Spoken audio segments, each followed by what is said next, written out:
নিস্তব্ধ। শহরের কোলাহল অনেক আগেই ঘুমিয়ে পড়েছে।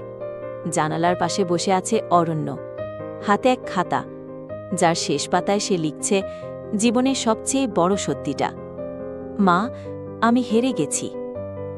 অরণ্য ছোটবেলা থেকেই স্বপ্নবাদ ছিলে। গরিব সংসার, তবুও সে ভেবেছিল একদিন বড় হবে, মাকে নিয়ে যাবে অন্য জীবনে।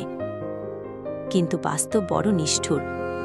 দিনে খাটুনি, রাতে ক্লান্ত শরীর, তবুও স্বপ্ন আঁকড়েছিল সে।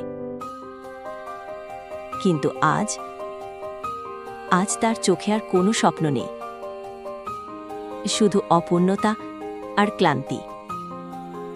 হঠাৎ মার সেই মমতামাখা কণ্ঠ মনে পড়ে যায়, তুই যতদিন লড়বি ততদিন আমি বেঁচে আছি রে অরণ্য। চোখ ভিজে ওঠে, খাতার পাতায় অশ্রু পড়ে কালি ছড়িয়ে দেয়।